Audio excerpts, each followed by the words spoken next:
Morning, everybody.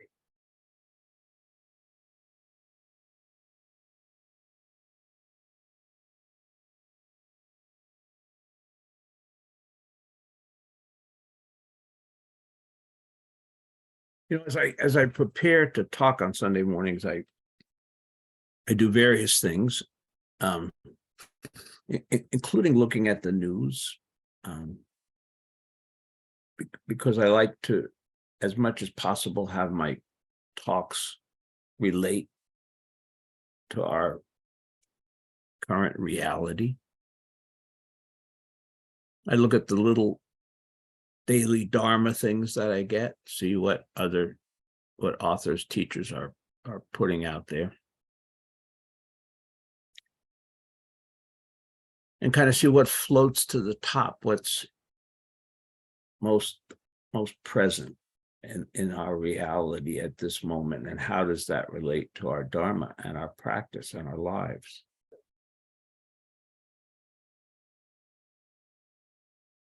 And what came up for me this morning was how really true it is that this reality is one body.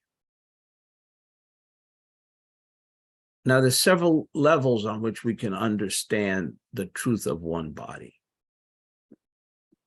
Excuse me. And one is the absolute level, the level of non-separation, okay? And that's sort of what realization is all about, is directly perceiving that all of reality, that everything is intimately connected, is one body. But there's also a relative level at which we see interconnection in the world around us. And that's what was really in my face this morning.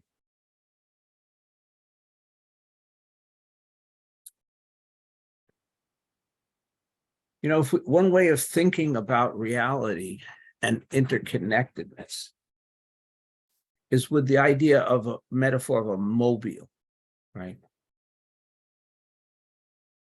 And I'm sure everybody has experienced mobiles at one time or another in their life.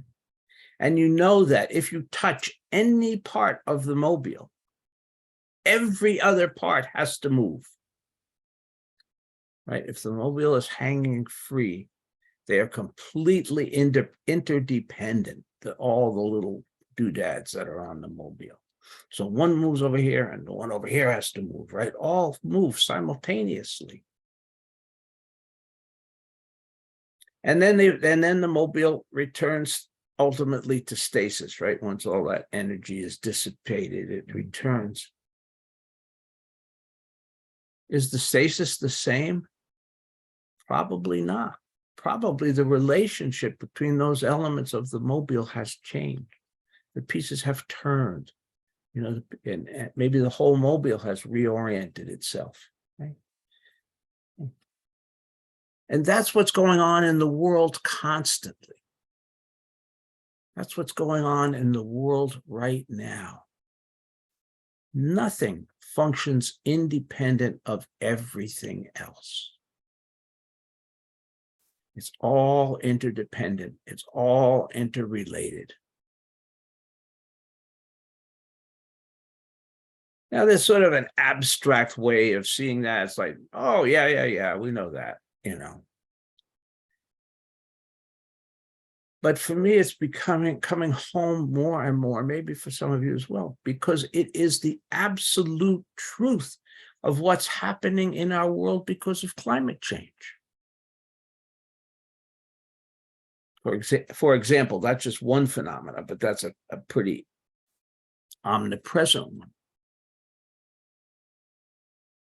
If we think about the mobile metaphor, when one thing changes, everything changes. Everything moves.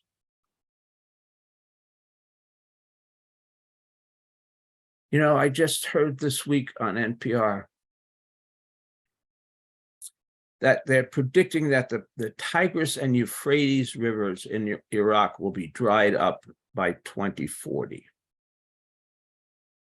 Now, those two rivers essentially constitute the entire water supply of that country. And I looked at that today. How many people is that in Iraq? 45 million people live in Iraq. 45 million. And in a little over, whatever it is, 17 years, 45 million, those 45 million people are going to have no water. They're going to have no agriculture. They're going to have no ability to raise animals and feed themselves. Now, that's just one place. But what chain of events is that going to create? What's that going to set in motion? Obviously, many, maybe millions of people in that country are going to die. Many are going to flee. You know, we tend to look at the migration around the world today as if it's some kind of an isolated phenomenon. Oh, all these people are moving around. Why are they moving around? Well, many of them because they can no longer grow crops where they had previously done subsistence or small-scale farming. So faced with starvation, they're picking up and moving. And then that triggers things, right? That triggers the xenophobia. That's driving.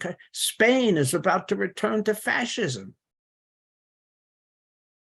because they've been trying to monitor the water supply, and the growers, the agriculturists are not happy with that. You know, so all of these things drive global geopolitical phenomena. And ultimately, they come into all of our lives. We are not separate from any of that. We may momentarily have the illusion that we are. So that's this crazy world that we're living in today. We're living in a bifurcated reality that is totally insane. Totally insane. So if I look at my news feed this morning, as I did, it's a dangerous thing to do, by the way. I don't recommend it. But if you do, so I've got headlines here about how UPS workers, their union is concerned that drivers are going to die in the heat. Spain's climate election pits water police against angry berry farmers. And then, why California surfers are descending on Central Texas. I bet you really would like to know the answer to that. I actually did, you know. Cartel violence slowly pushing South Texas to the right. But at the same time, we're learning about Reese Witherspoon's life after divorce. So we've got this crazy bifurcated reality. Why is it bifurcated that way? Because we are clinging, we are attached. We don't want to let go of the past. We collectively as humanity, right? This is classic Buddhism. This is attachment.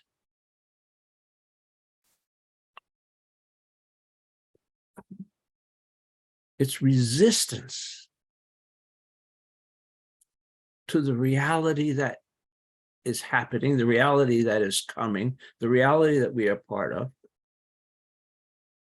as opposed to whatever notions of the past and of a fantasized future we're clinging to.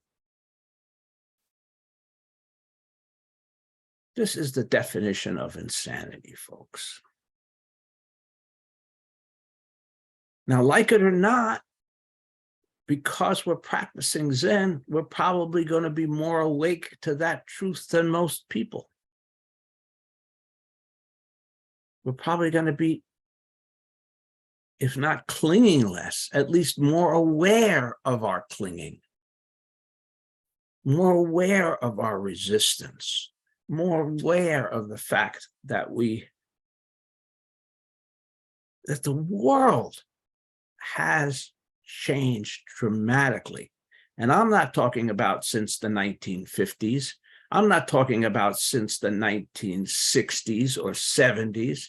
I'm talking about in the last year, in the last 2 years, in the last 5 years, dramatically. That's the other thing that's going on. The pace of change is so rapid that it's almost impossible to wrap our minds around. And when we go back in, we cling. We want to hold on to whatever we believe the past was or is. Right? This is the phenomena that's going on right now, changing so fast.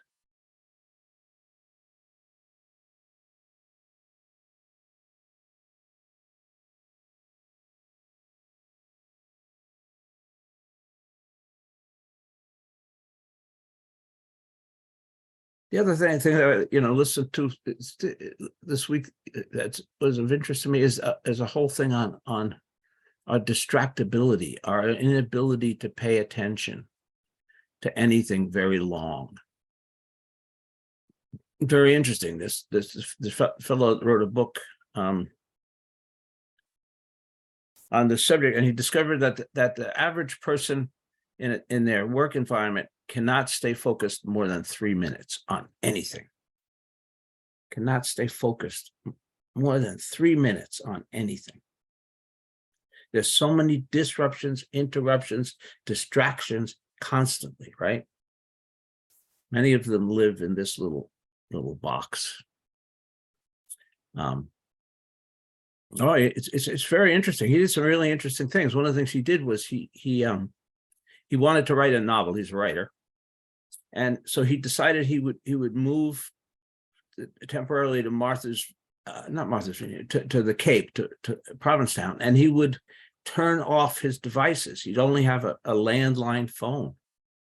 And this is anecdotal, but his consciousness totally changed and reverted back to an earlier state in his life where he wasn't so highly distractible. He was much better able to focus. So even a respite from that, but so here we have this, this crazy reality. And by the way, you can't even stay tuned to this crazy reality because there's so many distractions, right? And if you happen to care about what's happening in Spain, Reese Witherspoon is going to tell you about her divorce.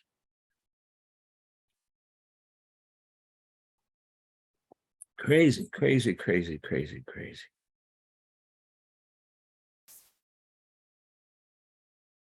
So, of course, if we are not really skillful in how we deal with this, we can end up with despair. It takes great skill to navigate in this world today. It's always taking great skill, but I think the pace, the complexity is so much greater, literally from week to week, from day to day, that we have to, it's an enormous task, right?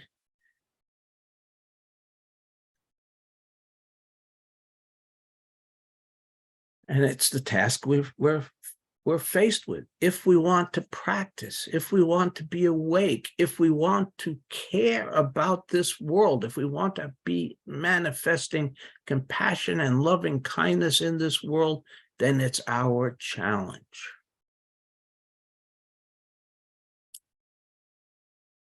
I'm going to read a little something here, so I need to switch my screen here. And this is a quote from a fellow named Jeffrey Hopkins from a book called Breaking the Habit of Selfishness. The practice of focusing on the welfare of others undermines the usual emphasis on oneself, thereby opening the possibility for progress toward diminishing the self's inflated status, the primary impediment blocking the realization of the emptiness of all phenomena. Let me read that again. The practice of focusing on the welfare of others undermines the usual emphasis on oneself, thereby opening the possibility for progress towards diminishing the self's inflated status. The primary impediment blocking the realization of the emptiness of all phenomena.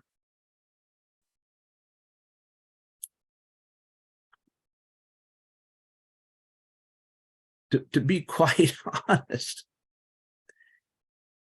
while I agree with absolutely everything he's saying, I am much less concerned these days about whether people realize emptiness or not, and much more concerned about whether we're able to avoid this despair and maintain connection and compassion with other beings. Now, the fact is that he is right, and the chances are that those two things are going to occur more or less simultaneously. But if you said to Peter, I want, Peter, you could wave the magic wand and everybody could realize emptiness, or everybody could care about everybody else, which would you pick? I wouldn't even have to think more than a millisecond.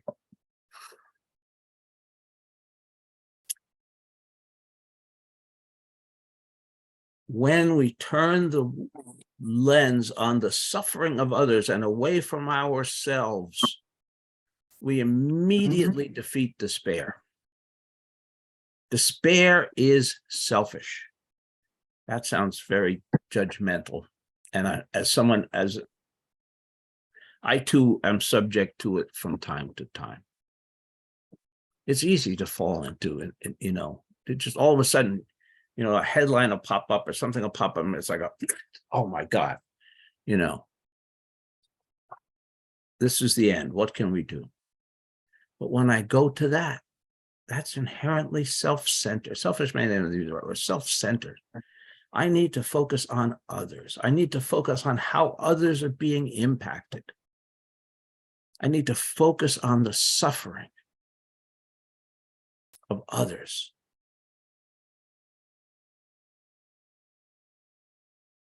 I need to change my fear. Look at, what does despair arise out of? It arises out of fear, hopelessness, and so on and so forth. I need to change that into a call to action to care for other beings.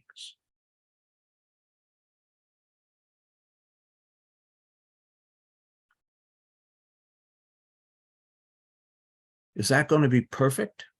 Is it going to heal the world? No. To a large extent,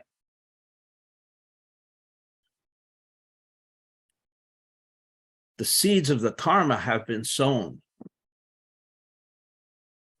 I don't see that we can in any way at this point completely avoid catastrophic consequences.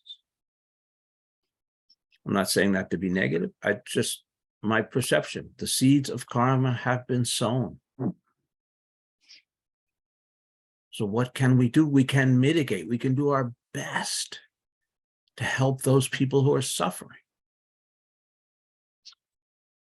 It might be as simple as checking in on some old people who are hot, who don't have adequate air conditioning and things in their homes right now.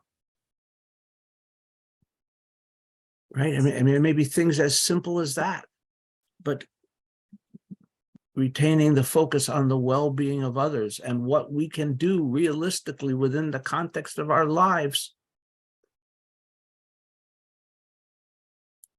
to make the world a little better and to avert calamity and to reduce suffering. It's all we can do.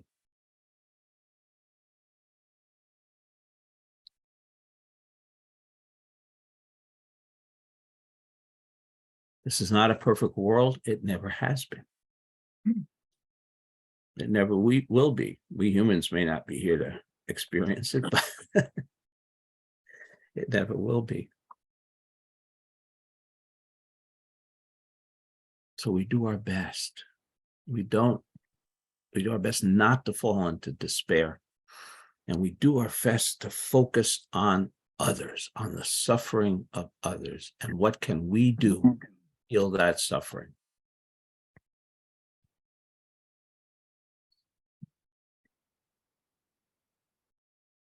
I know that I'm redundant on this subject.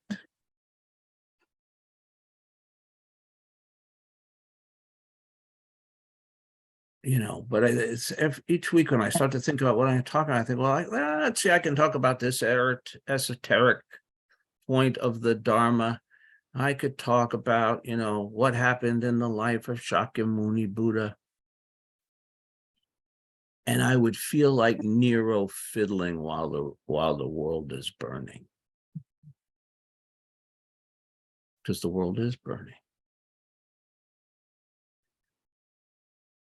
But I do feel like we can, as practitioners, as Sangha, retain hope. We can support one another. Community. We have neglected community in this culture. We're taught that we can all do it alone. We don't need anybody else. In fact, they're the competition. They're going to grab our stuff if we don't get there and grab it first, right? So we're antithetical to collaboration and cooperation and mutual support. Is it any wonder there's a mental health crisis going on simultaneously? Is it any wonder that there's a drug use crisis going on simultaneously?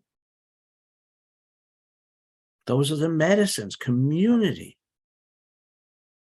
Human beings supporting one another, caring for one another. Those are the medicines for the diseases of our time. And yet we're told the exact opposite. Get your bunkers ready, folks. Go out and buy your guns. Stockpile the food. The hordes are going to be coming to take things away from you.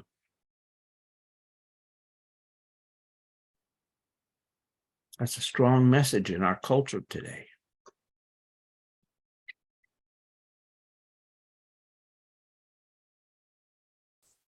We've got to do all we can not to get drawn into those fear-based negative messages, and keep returning to compassion, keep returning to caring, keep returning to actions, even if they're minuscule.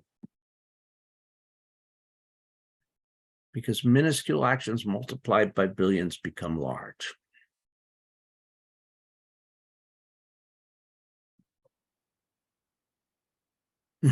Okay, thank you. Thank you.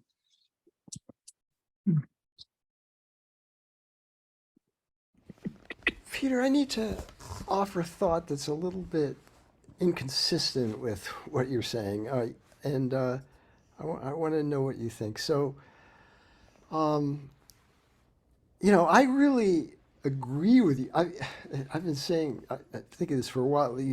Global climate change is going to lead to the thing with the Euphrates never brought out to me a couple days ago that it could lead to war, literally, over trying to find a place to be that is livable at all. And any war could easily lead to nuclear war in the way things are. And it's really, really scary. And so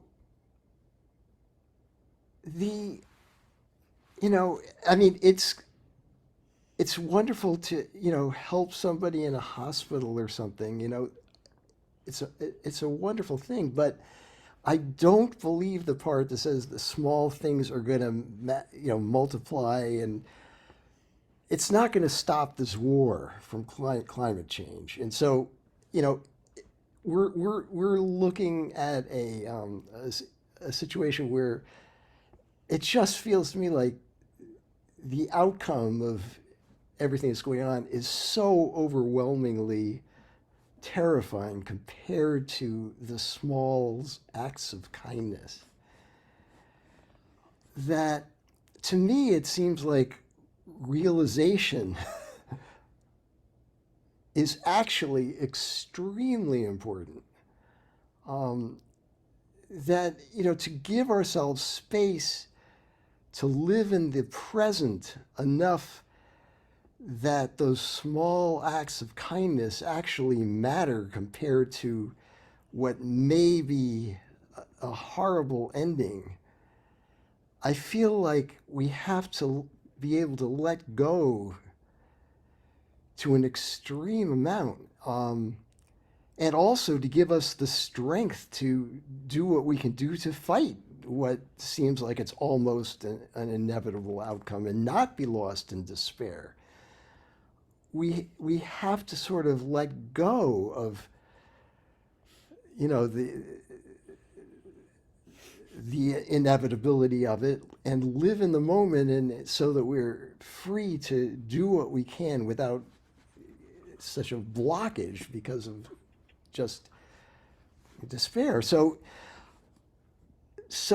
I think that the Zen practice, the core of the practice at getting towards realization, is extremely important, and I hope it doesn't sort of get lost because of this other awareness. And so anyway, that's a thought. I'm interested in what you think of that. Well, I don't, I agree with all that you're saying, and I'm not sure that we have a fundamental difference as much as a semantic difference.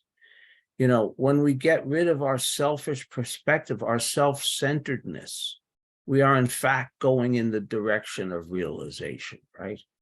We're letting go of the ego as the container for our lives and expanding, therefore, to a much larger container, or a lack of a container.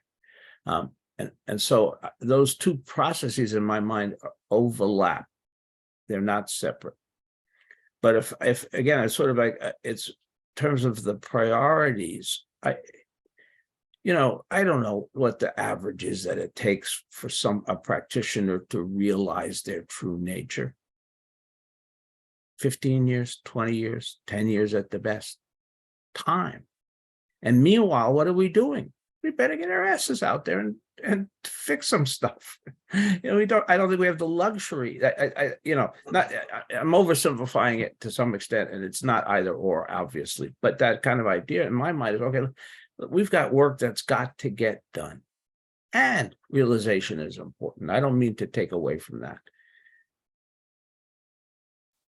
But I guess I'm reacting sort of to the classic, one of the things that Zen in particular has been guilty of and has been accused of is focusing on realization at the expense of taking action in the world. Right? That's, and our history is that we have sat back in our monasteries while wars have taken place, while all sorts of catastrophic things have happened, because we've believed, not necessarily incorrectly, but that realization was the most important thing. And therefore, and therefore we need to stay in the monastery and meditate while the villages are burning and that sort of thing. And that's happened. So I'm partly responding to the fact that that's historically been true for Zen. I just went this week to see this movie Israelism. Have people seen Israel? It's was it myth, and then they did a special showing. Amazingly worthwhile film, in my view. It's about how American Jews in particular have sort of been blinded to the truth of the way that the Palestinian people are being treated, and all the propaganda surrounding that, so on and so forth. But in that movie, there was a Palestinian man who was being interviewed fairly extensively. And in the course of that, he mentioned that he had been on a bearing witness retreat. Now, those of you know that bearing witness is Bernie Glassman's model of Zen, but I thought, wow, what, here's this guy in the West Bank. He's been there and his eyes have been opened and he has a beautiful sort of perspective on the whole thing, that he might not have gotten living on the West Bank had he not been to that. And he's sort of an influencer there. So sometimes I think that the small things can make a big difference, or make a potential difference. Hey, Peter, could I just, it's Jim, could I just follow along on what Gary said there? Because I know that you and I have talked about this, in that Bernie Glassman attracted me originally to this Sangha, and I've long read and looked to Thich Nhat Hanh and the concept of engaged Buddhism as like my own path to liberation. And one of the things that, and even though I'm a complete novice in this, so but one of the things I've learned over the last 15 years that I've experienced rather is that you can move toward liberation and still suffer, and which we all do. And that seems like an obvious statement, but I guess the point I'm trying to make is that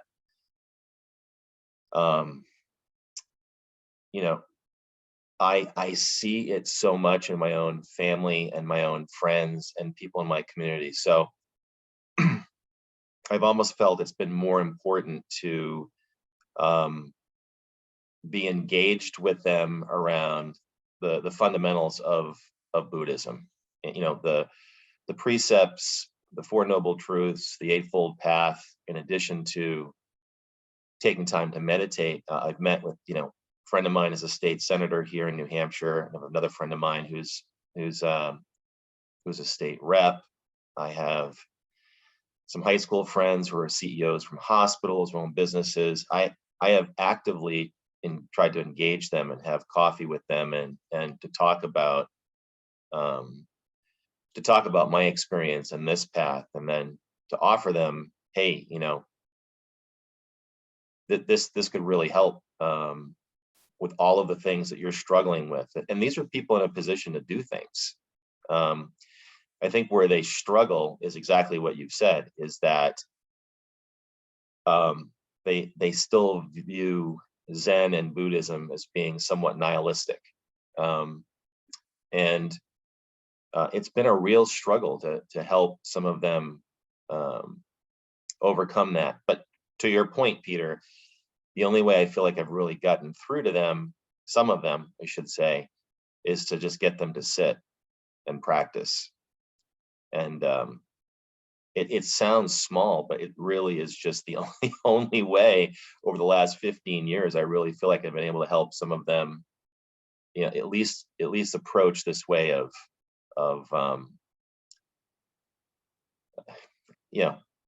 being open to Zen practice, essentially. So not agreeing or disagreeing with either one of you. It's just I feel like I've gone full circle in this, even in my own job, and it basically just has come back to me that I've got to get them to just sit and practice. And that's where the success has been with some of them. So. Thank you to you and Gary both. I mean, are there answers? I don't know. I mean, I think there are on a sort of micro scale. Jim just presented an answer, Gary, but it's, to say that there are global solutions, I don't see that. And maybe there are. I think it's very idiosyncratic and it's very specific to the nature of the situations and the people and so on and so forth. I'll give you an example. Mary Jo, whom most of you know, who isn't able to come right now, but she's working at an addiction treatment. She's not working, she's volunteering at an addiction treatment center Central Maine. And so she started out kind of trying to get people to sit. That didn't work very well. And that's been my experience in that with that same population of folk. But she then started working with them around stories. And they love the stories, and they completely engage. So if you say, sit still for 5 minutes, listen to this story for 5 minutes. Oh, yeah. So I think it's also constantly the skillful means for the situation. And it's where I say it's idiosyncratic. I mean that very much, to person, place, time, position, all of those things that I don't think we can define answers so much as to say the answer is to be skillful. The answer is to meet each situation, each person, with what it needs. That concept of skillful means arises out of our own non-attachment. If I'm attached to a certain modus operandi, if I'm overly attached to a certain outcome, I cannot apply skillful means. I have to be open to the situation, to the people, and to what they need in that moment, and address it from that perspective. If I come in and I say, oh, I'm Peter, I'm a Buddhist teacher, and you got to do things the way I tell you, I'm going to flop every time. So I need to come in, I need to be listening, I need to be open, I need to be aware. Again, where did we hear that before? Not knowing, bearing witness, right? And then responding with love and kindness and compassion. That model works everywhere, right? I don't know how it's gonna play out in any situation, but I know if I go in not knowing, so that I'm absorbing what's there, what are the needs, and bearing witness, then there's a good chance that I'm going to apply the right medicine.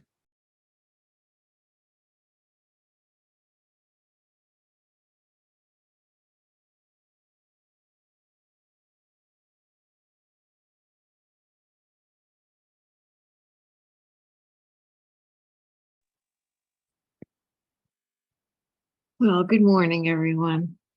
Good morning, Kathy. Let's see, I got knocked off Zoom on my Chromebook, so now I got my phone going. So we'll see how long that lasts. I can't see anybody but you, Peter, right now, or the speaker. I can see the speakers when people speak.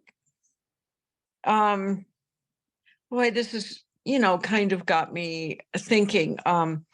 So a number of years ago, pretty much, Peter, right when I came to Zen, maybe 2 or 3 retreats in, and we were sitting, and I think it was you giving a talk, and there was some dialogue. I think people were talking back and forth, and it was so over my head. I had no idea what anybody was talking about. And I was kind of overcome with pain. And I started crying and said, could I speak? And of course, everyone said yes. And it was hard for me to talk because I was crying so hard. And what I said, and what I felt at the moment was, I don't know what you're talking about. I'm here because there is so much pain in the world. And I tell that story because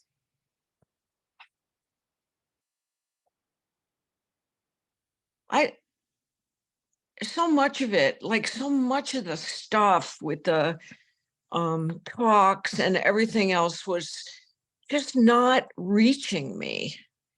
And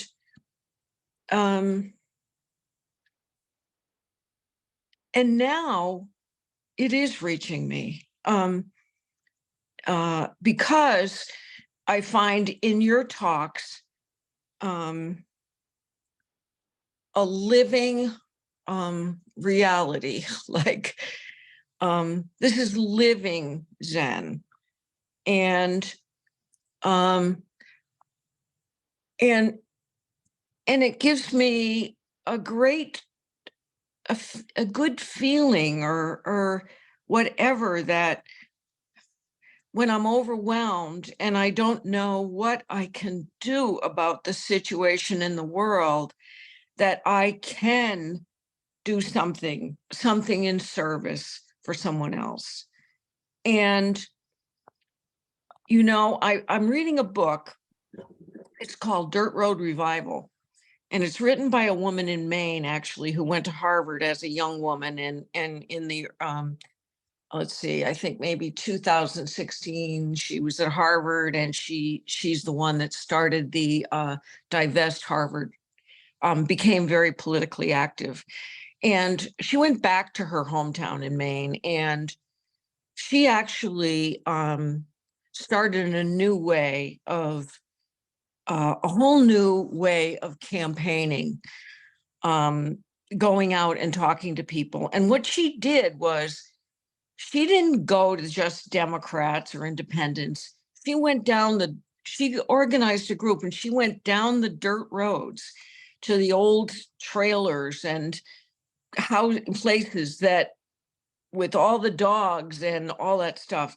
And she didn't tell people what she thought. She and her group asked people what was important to them. And she didn't argue. She just listened. And she ended up winning in a totally red environment. And she said so much of it was hard for her to listen to. So much of it was hard for her to listen to.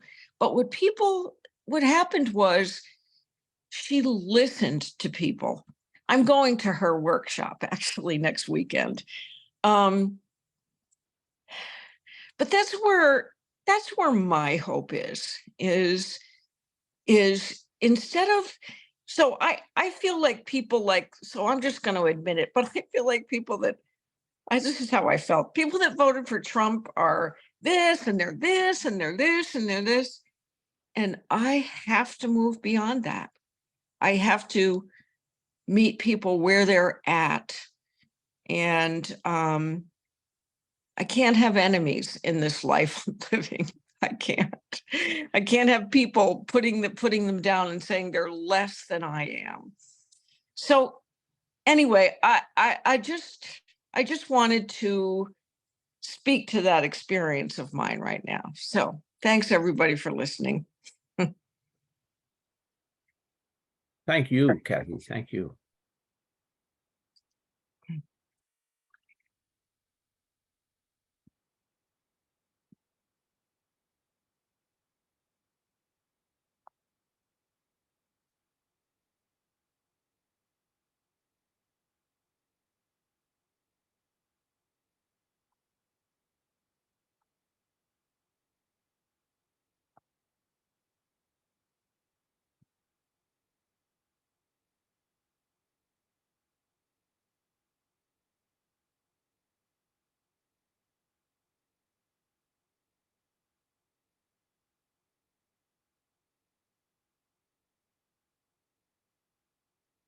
There's a kind of a saying that helps me at times to be more compassionate, which is simply that everybody is doing the best they can with what they have. Now, some people have dreadfully, woefully inadequate resources of all types. And so their best may not look very good, but it is their best. They are trying and they are caring. And I think that's a big, good to what the point about the woman that you're talking about, Kathy. We forget that. And those people know it, and they get deeply wounded and deeply offended because they are trying their best and they're being told that they're less than. It's a really important point.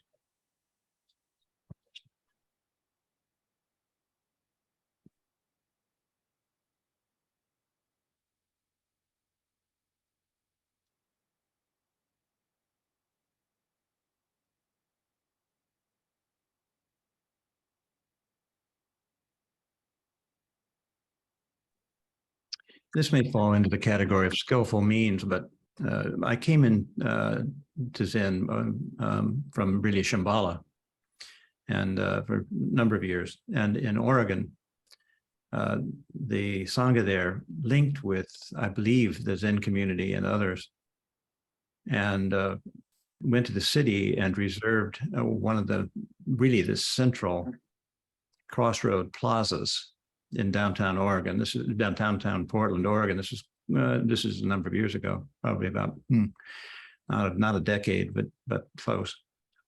And what we all did was to bring a towel and sit down and at a particular time meditate. And it was an astounding experience for me to be among the group. We were all meditators enough not to take pride in what we were doing. We were just meditating together, which was not unusual. But it was the reaction of the people walking by. They stopped, and suddenly it was jarring. What's happening here? What's the purpose? And they were pretty left to their own. It could be explained that these were meditators, these were Buddhist communities, but that was the extent of it. And I just want to relate that it was doing something that seemed to me to work, to stop that 3-minute concentration lapse, that you have to engage in it and stop rushing, and it makes you aware in a very different plateau of something. And in any event, I felt it was effective. Anyway, it seemed like it fit in with what we're doing. Yeah, thank you, Cal. I had a very similar experience. I was at the ZCLA for a week right at the start of the Iraq War. And, I had just kind of barely gotten there when some people said, "Hey, we're going to a demonstration, a peace demonstration." And so I went. It was at MacArthur Park, and it was led by Thich Nhat Hanh. He was there in person. And it was astounding because there were thousands of people there, and everybody walked in silence. Thich Nhat Hanh was at the front, and then everybody, thousands of people, some in various forms of Buddhist regalia, some in just ordinary clothes, all walking silently around this park. And it's kind of a transitional neighborhood there. I think there's a lot of poverty nearby, and but people were stunned. I can't think of it, just ordinary people in the community. The cops, it was really kind of funny because there were a lot of cops there prepared for what cops in LA are prepared for. And they ended up sitting on their cars drinking coffee because there was nothing for them to do. They had thousands of people, and there was no fighting, no yelling, no nothing, just, walking in silence. So I think these things can be very, very powerful in the right situations. Someone mentioned Thich Nhat Hanh earlier. I think teachers like Thich Nhat Hanh, whatever.